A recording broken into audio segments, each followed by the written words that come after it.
Recuerden ustedes que si quieren repasar la clase entre hoy día y mañana antes de su examen lo pueden hacer. Por eso es que la clase va a quedar grabada.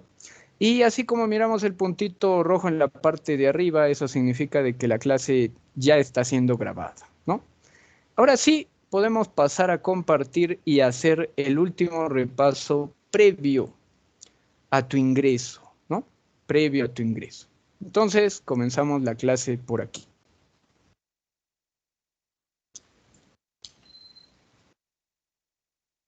A ver.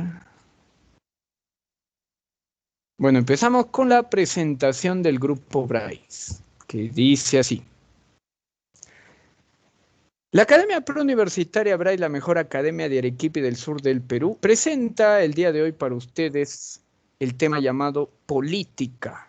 Último tema de repaso previo a tu ingreso, previo a lograr tu objetivo. El curso Yaria se llama Filosofía, dictado por el psicólogo profesional llamado Giancarlo Andrei, conocido como ABC. Bryce cuenta con la mejor plataforma virtual educativa de todo el Perú. Invita a tus amigos y forma parte de una preparación preuniversitaria virtual de alta calidad. Recuerden siempre que esto no es algo que decimos nosotros, sino que lo dicen las estadísticas. Somos una academia sólida que siempre tiene primeros puestos y gran cantidad de ingresantes, y tienes que revalorar eso el sábado, revalorar eso el domingo. No estás en cualquier academia, no postulas a cualquier universidad. Cuesta, duele, se sufre, pero se consigue el objetivo.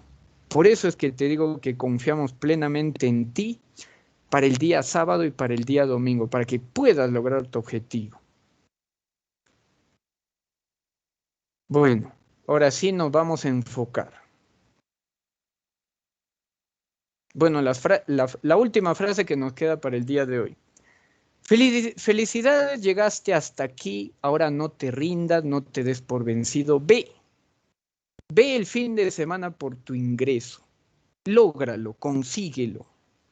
Probablemente ya lo merezcas, probablemente ya sea tu hora, ya sea tu momento. Entonces ve por tu ingreso, ¿no? Listo. Vamos a terminar la preparación del día de hoy hablando de política, que es un tema nuevo. Si nosotros analizamos el contexto que hay en el Perú, algo nos puede venir de política. O nos puede venir política en filosofía, o nos puede venir política en constitución, o nos puede venir política en historia, o también nos puede venir política en economía. Entonces, en uno de esos cuatro te van a preguntar de política, de hecho. Yo tengo que enfocarme el día de hoy, si es que te preguntaran de política, en filosofía, ¿no? Listo. Entonces, vamos por acá. Pregunta, ¿se mira en la pantalla el título o no? Buen día, profe. Sí, se ve. Sí, profe. Sí, profesor. Listo. Gracias. ¿Y el audio se escucha correctamente? 10 de Se 10. lo escucha bien. Listo. Entonces, comenzamos la clase del día de hoy. Último repaso antes del examen. Obviamente para los que dan examen el sábado y domingo, ¿no? De repente alguno de acá da examen en marzo, pero cerremos el ciclo bien, con mucha energía, con mucha fuerza, con mucha vitalidad. Si tenemos que empezar otra vez desde el lunes, porque de repente yo digo, yo doy examen en abril, empezamos otra vez. Pero cerrémoslo bien, con fuerza, con coraje, con energía. Filosofía de la política, temario 2022. Dice así. Primero, el primer autor en hablar de política se llamó Aristóteles. Bueno, en realidad el primer autor no era Aristóteles, era Platón. Pero ¿quién difundió la palabra política? Ese sí era Aristóteles, ¿no? Tenía un libro que se llama Política, justamente, ¿no? Tenía un libro que se llama Política. Profesor, ¿de dónde viene la palabra política? La palabra política viene de poli. ¿Qué era una poli? Es una ciudad en Grecia, ¿no? Las ciudades en Grecia se llaman pues polis, ¿no? Si lo queremos llamar así. Por ejemplo, la vida sin política es imposible, decía Aristóteles. No hay vida sin política. Es imposible que haya vida sin política, ¿no? El humano habita la sociedad para crear leyes e instituciones que mantengan el orden social, ¿no? El humano habita la sociedad para crear eh, leyes e instituciones que mantengan la sociedad vigente, ¿no? Según Aristóteles, nadie puede vivir solo. Según Aristóteles, nadie puede, todos dependemos de los demás. Por ejemplo, ¿no? Vamos a imaginar que el día sábado me quiero cocinar un chicharrón, pero yo no tengo chanchos, ni tampoco sé si podría criar un chancho o matar un chancho. Entonces yo dependo de otro. Por ejemplo, el carnicero. El carnicero cría chanchos, de repente mata chanchos y él me vende a mí. Entonces, ese es el detalle que hay que tomar en cuenta, ¿no? Vamos a ver el concepto de política que nos dan para el año 2022, o sea, para el examen que van a dar ahora, ¿no? Acuerdo general sobre conceptos como democracia, libertad y progreso. Además, también expresa un desacuerdo sobre los mismos conceptos. Yo me imagino que para alguien de derecha no es lo mismo la democracia que para alguien de izquierda. Para alguien de derecha no es lo mismo la libertad que para alguien de izquierda, ¿no? Eso va cambiando, ¿no? Entonces, según la postura que tenemos, podemos debatir, ¿no? Sobre la libertad, ¿no? Yo recuerdo que en el año 2019 algún amigo mío en la academia me decía, quiero ser mayor de edad para poder vivir solo y hacer lo que yo quiera, para ser libre. Habría que verificar, una cosa es libertad, otra cosa es libertinaje, ¿no?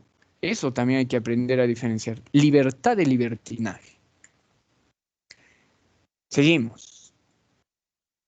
Vamos a ver ahora qué es filosofía de la política. Ya sabemos qué es política, ahora vamos a ver qué es filosofía de la política. Es un saber que se ocupa de las relaciones de poder, las cuales motivan a la discusión y el conflicto que se le atribuye al poder. O sea, ¿qué es lo que hace la filosofía de la política? Debatir cómo se guía el poder en un lugar, en una ciudad, en una nación, ¿no? Si el poder es equitativo, si el poder es parcial o es imparcial, ¿no? Ese es el detalle. Ahora, dentro de la filosofía de la política vamos a tomar en cuenta dos cosas, ¿no? El poder y la ideología. El poder y la ideología. Empezamos por el poder. Capacidad de controlar e influir sobre los demás. Capacidad de controlar e influir sobre los demás y hacer que los demás obedezcan, ¿no? Eso es tener poder. Por ejemplo, papá y mamá tienen poder sobre ti. Por ejemplo, papá y mamá pagan tu ropa, pagan tu comida, pagan tu forma de ser, etcétera, ¿no? Eso es tener poder. Y a cambio de eso, pues te piden obediencia, ¿no? Te piden lealtad, si lo queremos llamar así. Pasamos ahora a lo que es la ideología. Conjunto de ideas fundamentales que se caracterizan o que caracterizan al pensamiento de una persona, un colectivo o una época, y que proviene de un movimiento cultural, religioso, político, ¿no? Por ejemplo, no todas las personas son ideólogas. Hay personas que tienen ideologías y hay personas que no tienen ideologías, ¿no? Pero las personas que tienen ideologías generalmente las usan en una determinada época, ¿no? Por ejemplo, en los años 70 y en los años 80, era como que estaba de moda ser de izquierda. Luego ya por los avances de la ciencia, la tecnología, yo qué sé, ya no estaba tan de moda ser de izquierda, ¿no? Y hoy en día, pues, por algunos casos que podemos observar en algunos países en América y en otros lugares del mundo, ya de repente ni es bien visto ser de izquierda, ¿no? Entonces, ¿cómo van cambiando, no? esos detalles, las ideologías, las formas de pensar, ¿no? Que una persona puede tener. Sigamos. Vamos a ver ahora influencia de las ideologías, cómo las ideologías nos influyen. Primero, estructuran la comprensión de la política y las metas para la actividad que vamos a hacer, ¿no? Para las actividades que vamos a hacer. Es como que yo dijera, no, ha subido todo en el Perú, hay que hacer huelga. Esa es una forma de activismo, ¿no? Mi forma de pensar diría de que si todo sube, la manera de hacer un reclamo es salir a hacer huelga o a protestar. 2. Dan forma a la naturaleza de los sistemas políticos. Dan forma a la naturaleza de los sistemas políticos. Por ejemplo, ¿no? No es lo mismo un gobierno de derecha que un gobierno de izquierda. En este momento como que estamos ahí, ¿no? Decimos, si es un gobierno de derecha, bueno, va a ser esto, que el otro, etcétera. Si es un gobierno de izquierda, tac, tac, tac, tac, tac. He ahí el detalle. Y por último, actúan como un cemento social. ¿Qué significa eso de cemento social? Actúan como una base, ¿no? Actúan como una base para lograr un objetivo, ¿no? Para lograr una meta. Listo. Ahora, después de haber hablado de ideología, ahora vamos a hablar de lo que es ideología política. ¿Qué es ideología política? Describimos acá. Conjunto de ideas coherentes que proporcionan la base de una acción política con las siguientes tres intenciones: preservar, modificar o derrocar a alguien del poder. Preservar, modificar o derrocar a alguien del poder. Por ejemplo, ¿no? El ejemplo de preservar. Si las personas se sienten conformes con alguien, pues obviamente lo van a dejar en el poder, ¿no? Si las personas no se sienten conformes con alguien, igual pueden salir a protestar, a hacer huelgas, a querer retirarlo, ¿no? Del poder, ¿no? Entonces, esos son los detalles que hay que tomar en cuenta. Ahora, algunas características de las ideologías políticas. Ofrecen una descripción del orden existente. De repente una persona dice, ¿no? Todo ha subido porque los comerciantes o los grandes empresarios no están de acuerdo con tal gobierno. Por eso todo ha subido. 2. Promueven un modelo de un futuro deseado. Promueven un modelo de un futuro deseado.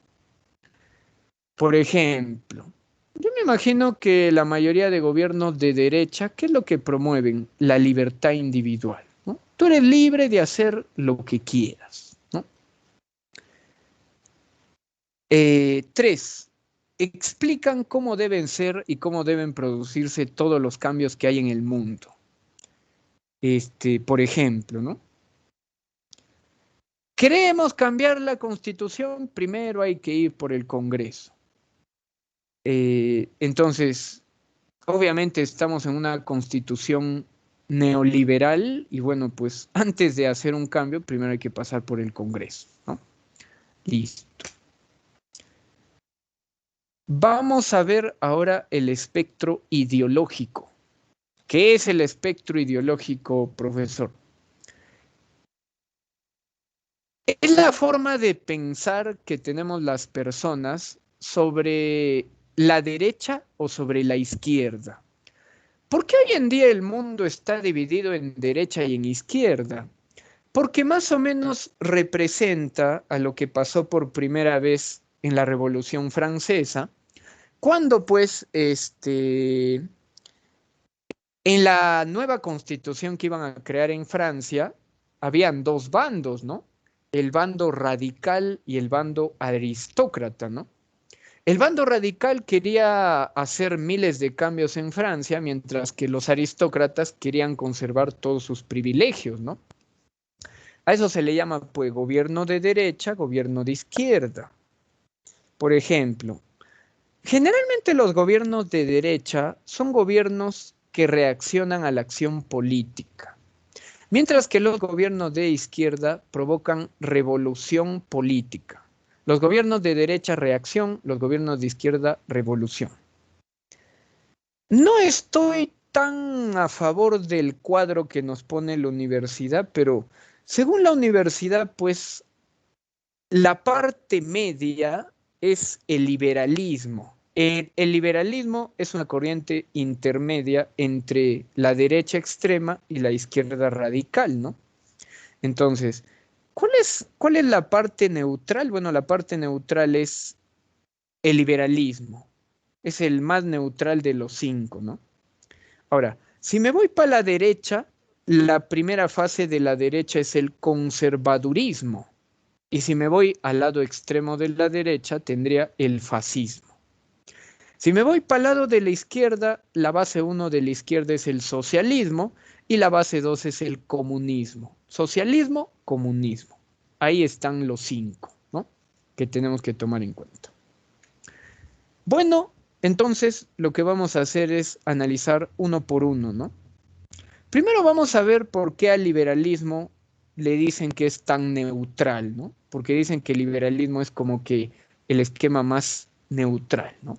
Dice así. La palabra liberalismo significa libertad extrema. El liberalismo significa libertad extrema. Tú haces, siempre y cuando cumplas las reglas de un país, lo que tú desees. Eso significa liberalismo. El liberalismo tiene tres bases: el individualismo, la razón y la libertad.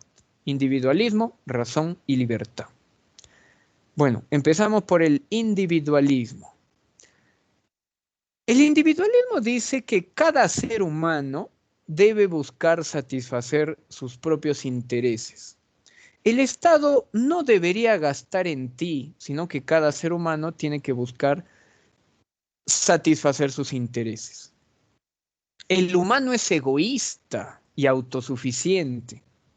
El humano no quiere ayudar a otros, simplemente quiere ayudarse a él mismo. La sociedad simplemente es la suma de los egoísmos individuales, ¿no?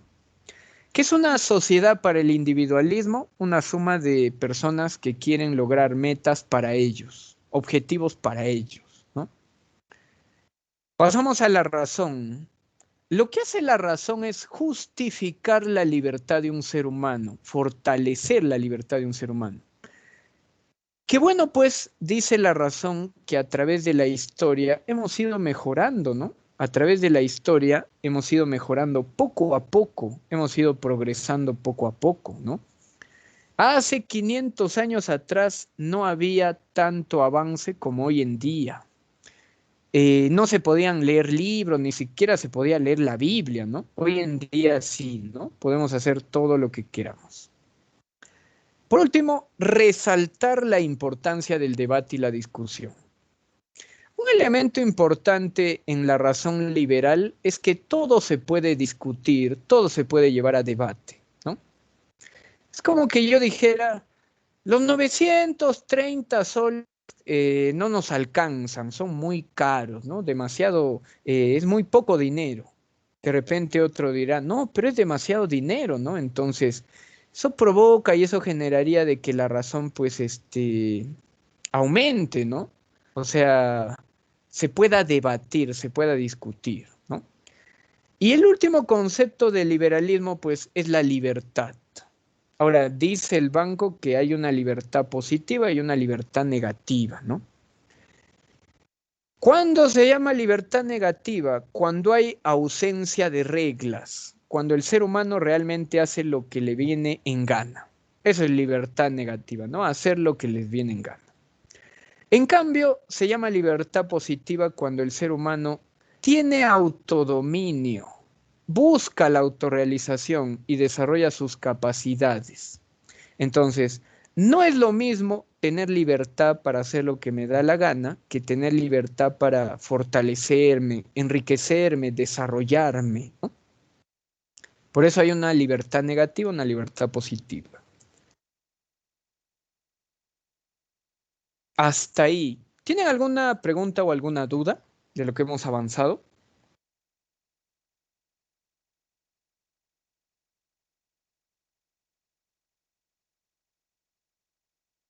Toc, toc. ¿Nada? ¿Ninguna pregunta? ¿Sigo nomás? ¿Sí? Sí. Adelante nomás, profe. Listo, entonces seguimos nomás. Ahora, estamos en la mitad, ¿no? La mitad es el liberalismo. Nos vamos para la derecha. Conservadurismo, ¿no? ¿Qué es el conservadurismo? Es la primera grada de un gobierno de derecha. Es la primera etapa de un gobierno de derecha. Por ejemplo, el conservadurismo, como la misma palabra lo dice, hay que conservar todo tal como está. No tenemos por qué cambiar nada, ¿no? Por ejemplo, ¿no? Vamos a imaginar que yo diga, el aceite cuesta 8 soles, es muy caro. Mejor bájenlo a 5, a 4. Y de repente nos dicen, no, no, no, que siga costando. Mantengamos el mismo precio, 8 soles. Los que quieren comprar, bueno, pues que compren, los que no quieren comprar, que no compren, ¿no? Entonces, esa es la idea del conservadurismo, ¿no? Mantener todo tal como está, o dejarlo todo tal como está.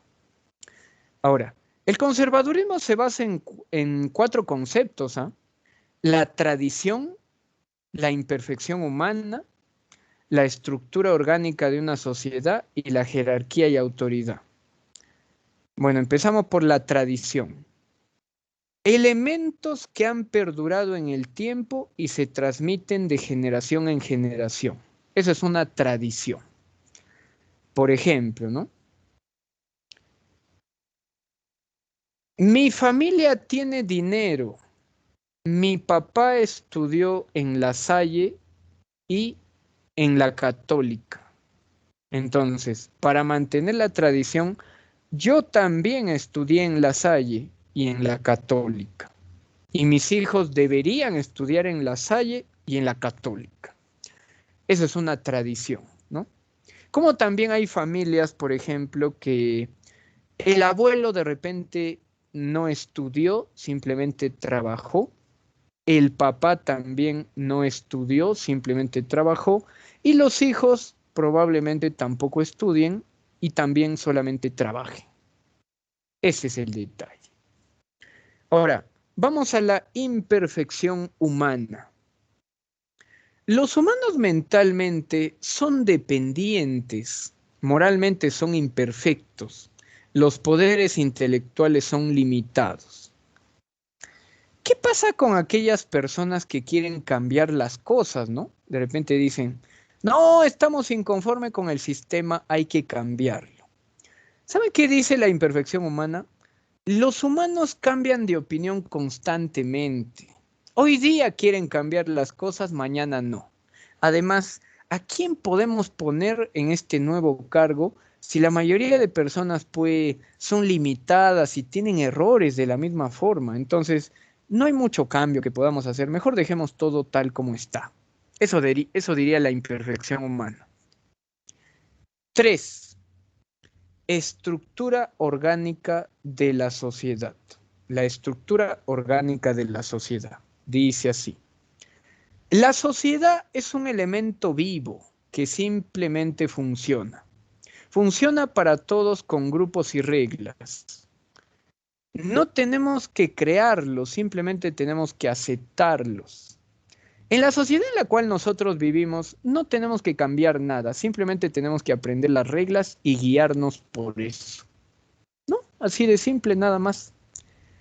Jerarquía y autoridad. Dice acá. El mundo es desigual. Cada persona cumple una función diferente. Nacen con funciones diferentes. Hacen cosas diferentes. Por eso existe la desigualdad en el mundo.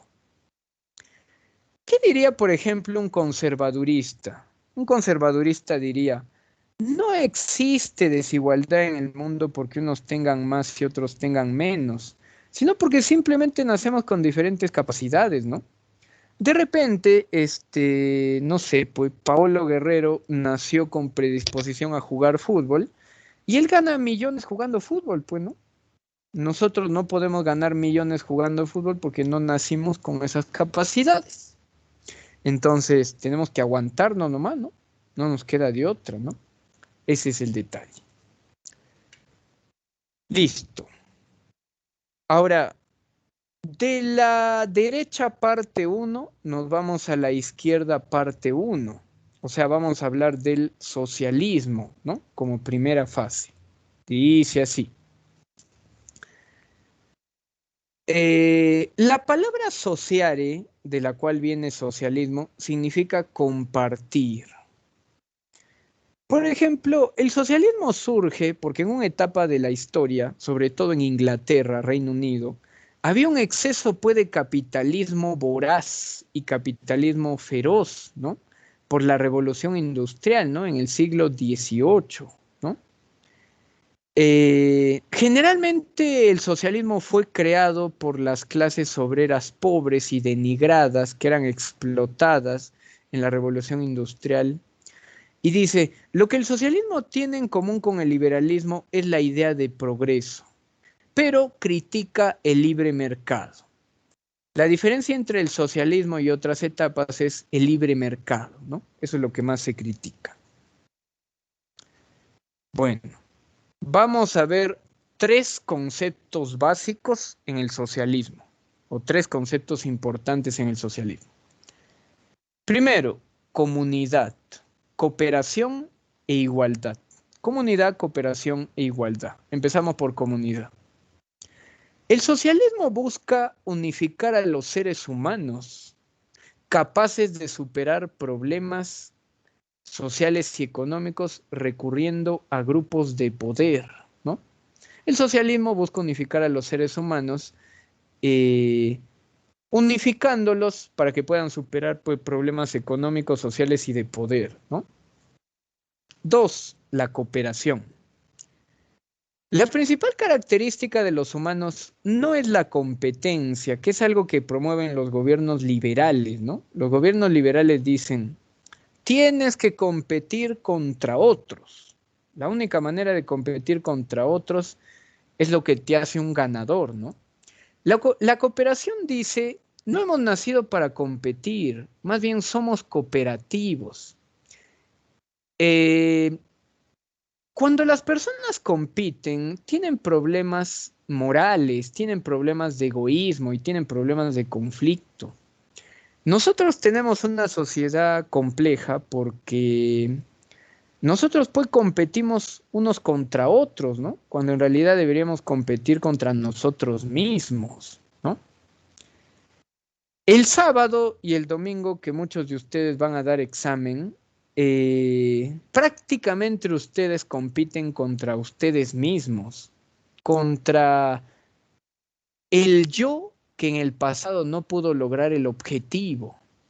Vamos a ver si en este ciclo te has preparado enérgicamente, con coraje, con corazón, para ahora sí poder lograr el objetivo, ¿no? La meta que es poder ingresar, ¿no? Ese es el detalle. Igualdad. La igualdad social promueve 3 cosas. Primero, ser iguales frente a la justicia. La mayoría de personas no nos sentimos iguales frente a la justicia. Creemos que si discutimos o nos peleamos, por ejemplo, con un rico, el rico nos va a ganar el juicio, ¿no? Porque puede sobornar o algo por el estilo, ¿no? 2, y la igualdad social promueve la unidad al vernos a todos iguales. Solamente en el momento que nos veamos o nos sintamos todos iguales, ahí recién vamos a ser más unidos. Ahí recién vamos a ser más unidos. Por último, la igualdad social debe buscar satisfacer las necesidades básicas de una población, ¿no? Tenemos que satisfacer necesidades básicas de un país o de una población, ¿no? Obviamente. Ahora bien, el socialismo, cuando sube de grada o de escala, llega a la izquierda radical y a la izquierda extrema llamada comunismo. Pero también el socialismo puede retroceder un par de gradas atrás y volverse una postura intermedia que se llama la socialdemocracia. Bueno, vamos a empezar hablando del comunismo primero, ¿no?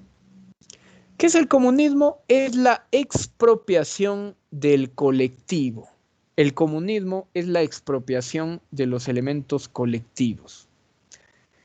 En segundo lugar, la principal característica que tiene un país o una sociedad comunista es la ausencia de clases sociales. O sea, no hay clases sociales y el Estado desaparece, ¿no? Por ejemplo, ¿no? Pueden haber países en el mundo que se llamen socialistas, pero no hay países en el mundo que sean comunistas. Porque para que yo le diga a un país comunista, tendría que decirle de que no hay clases sociales, lo cual es falso, ¿no? En todos los países hay clases sociales. Por eso es que la mayoría de personas se queda en la fase de socialismo, pero no de comunismo. El comunismo ortodoxo, o sea, el comunismo duro, se refiere a los principios marxistas dos, que son tres, ¿no? El marxismo-leninismo como base principal del país. El Partido Comunista es el único que tiene poder y el único que accede al poder. Y por último, la economía es nacional. Todo lo que ocurre en el país proviene de la nación, ¿no? O proviene del país. 2. Pasamos ahora a la socialdemocracia. Dice así. La socialdemocracia es una postura intermedia, ¿no? Es como un retroceso del socialismo, es como un socialismo bien moderado y bien práctico, ¿no? Por ejemplo, dice acá, postura que apoya el capitalismo de mercado con la intervención del Estado. Postura que apoya el capitalismo de mercado con la intervención del Estado.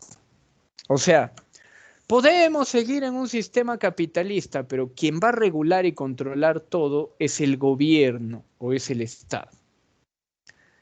Por un lado, el capitalismo es el único medio para generar riqueza, pero carece de moral y es muy desigual, ¿no?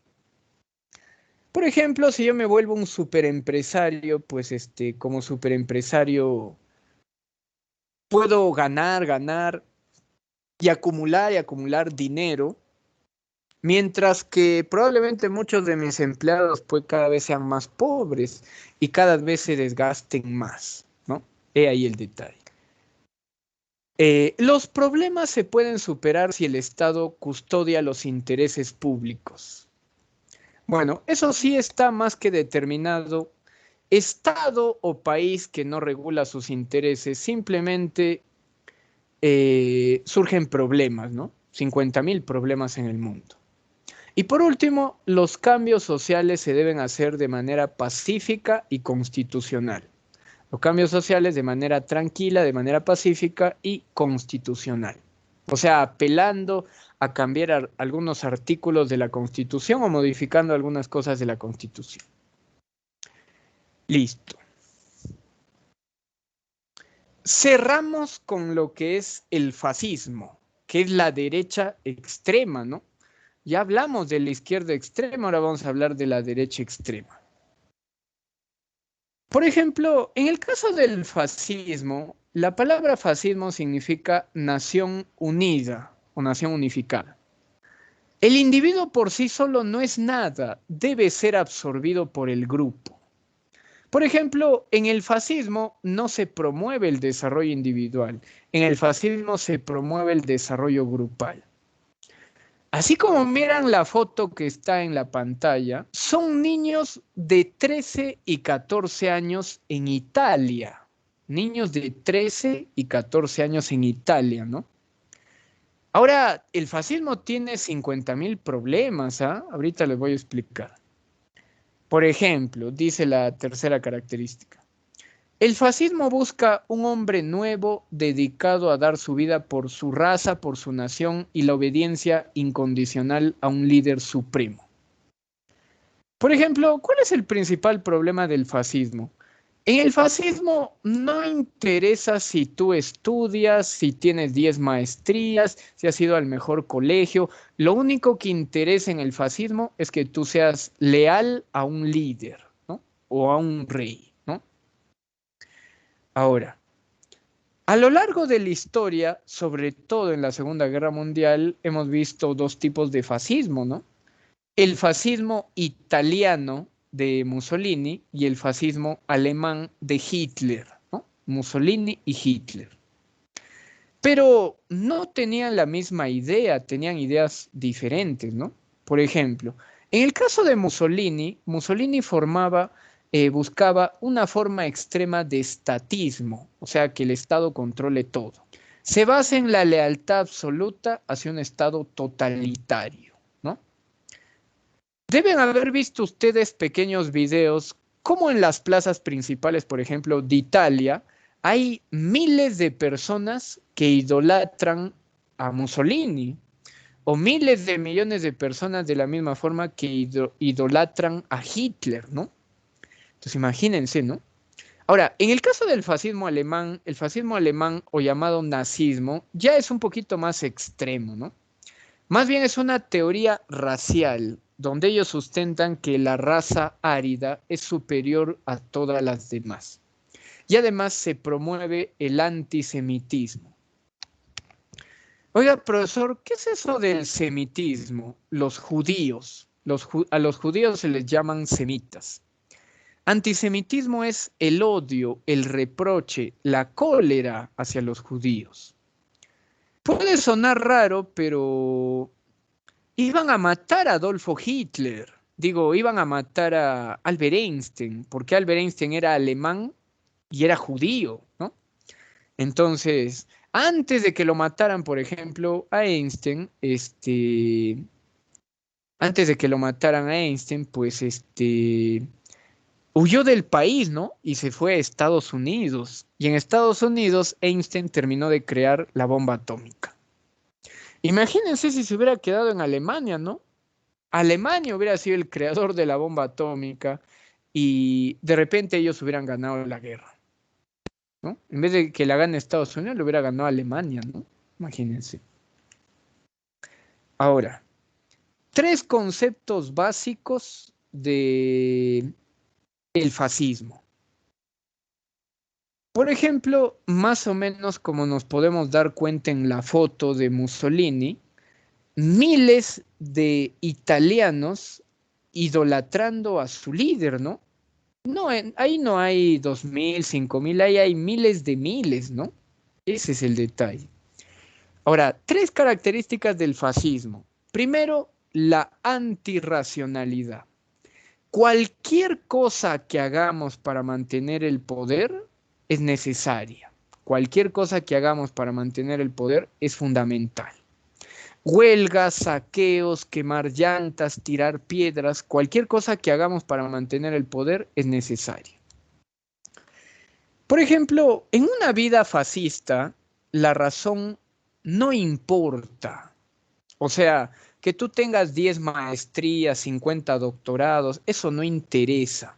En realidad, lo único que importa es que tú puedas luchar o tú puedas pelear. En el fascismo más interesa el hombre instintivo que el hombre racional, ¿no? Según el fascismo, los hombres racionales son débiles. Los hombres combativos, conflictivos, peleoneros son los que valen, ¿no? La lucha. Según el fascismo, ellos dicen, ¿no? La guerra es positiva. La guerra es para los hombres como para las mujeres es la maternidad. Según el fascismo, los hombres hemos nacido para pelear, para combatir, para superar a los otros, ¿no? Para ganarnos, ¿no? Generalmente se glorifica a los más fuertes y a ellos se les dé el poder. ¿Por qué una persona tiene el poder en un estado fascista? Porque es el más fuerte, es el que superó a todos los demás. Y por último, toda debilidad o incapacidad debe ser eliminada o debe ser exterminada. Yo me imagino que el profesor de Historia Universal les debe haber contado de que en Esparta, que era una sociedad griega dedicada a la guerra, los espartanos, una persona con algún tipo de discapacidad no podía pertenecer al ejército espartano, ¿no? Una persona que no mira, que tiene algún problema en el cuerpo, no podía pertenecer al ejército, ¿no? Tenían que elegir a los más fuertes. Es más, en las primeras etapas se lanzaba del monte Taigeto a todo bebé que nacía con alguna incapacidad, ¿no? Imagínense. Bueno, y por último tenemos al ultranacionalismo. Es la última característica del fascismo, el ultranacionalismo. Por ejemplo, el nacionalismo fascista no respeta las culturas. La única visión tiene es una idea de superioridad. Yo tengo que demostrarles al otro país, a la otra nación, a la otra ciudad que soy mejor que ellos. ¿Cuál es la mejor manera de demostrarlo? Por el conflicto, por la guerra. Eso es lo que piensan en el fascismo. Su principal idea no es promover el patriotismo, o sea, no es promover el amor por la patria, sino un ultranacionalismo extremo donde se lleve al país a un estado de grandeza, a un estado de progreso, a un estado de desarrollo total, ¿no? Quiebran la moral y buscan el resurgimiento de sus épocas de antaño, buscan renacer la sociedad que tenían antes, ¿no? Por ejemplo, ¿por qué el fascismo nace en Italia? Porque vamos a recordar que Italia es el país donde se formó la cultura romana, la cultura más grande que hubo en el mundo, ¿no? La que tenía el mejor ejército y todo lo demás, ¿no? Roma llegó a ser pues gran parte de Europa, ¿no? Tuvieron que dividirla 2 veces, 3 veces, varias veces, ¿no? Eh, para conservar su cultura romana, ¿no? Entonces, igual los alemanes, ¿no? Los alemanes tuvieron una época, el primer Reich o el segundo Reich, ¿no? Que era la época donde Alemania era más fuerte, ¿no? Alemania, a diferencia de otros países, se preparó para la Primera Guerra Mundial. Les debe haber contado el profesor de Historia Universal de que eh, todos los países tenían empresas de conquista, ¿no? Y bueno, pues algunos países se habían apropiado del mundo, ¿no? Por ejemplo, España, Portugal e Inglaterra de América, Francia de África, otro tipo de colonias como Dinamarca, Holanda se habían apropiado también de ciertas partes de Asia y algo así. Y el único que no tenía colonias pues era Alemania. Entonces, Alemania dijo, la única manera de que yo gane colonias es ganándole la guerra a uno de estos países, ¿no? Por eso es que Alemania se prepara y hace la Primera Guerra Mundial con la única intención de ganar colonias, ¿no? Obtener colonias en diferentes partes del mundo, ¿no? Listo.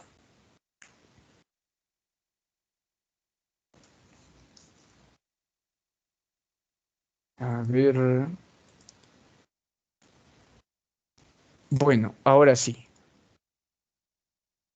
Bueno, con todo esto terminamos el tema, terminamos la clase y espero de parte mía terminado también su preparación. Me voy a sentir sumamente orgulloso cuando ustedes el día sábado y el día domingo obtengan su resultado. Espero que sea el resultado de lo que han peleado, de lo que han luchado, de lo que se han esforzado mucho. Y bueno, pues siempre que logremos un objetivo, me gustaría que tomen en cuenta y recuerden todo lo que sufrieron para obtener ese objetivo, ¿no? Y si por algún motivo, razón o circunstancia, pues no obtuvieran el resultado que quieren, tienen que seguir luchando.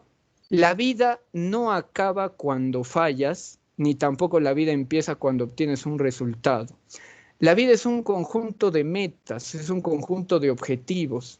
Si el día sábado o domingo ingresas, tienes nuevos planes, tienes nuevas metas y nuevos objetivos. Y si no lo llegaras a hacer, tienes que regresar por ti, no por mí, no por tus papás, no por la academia, por ti, para nuevamente pues buscar el objetivo que es tu sueño y tu meta que es estar en la universidad. Bueno, pues por mi parte eso sería todo y los espero el día sábado y el día domingo para ver cómo les va, ¿no? Y los que dan examen en abril, los esperamos el día lunes para que sigan y empecemos desde cero otra vez. Eso sería todo, cuídense mucho, hasta la próxima vez que nos veamos. Chao, hasta luego.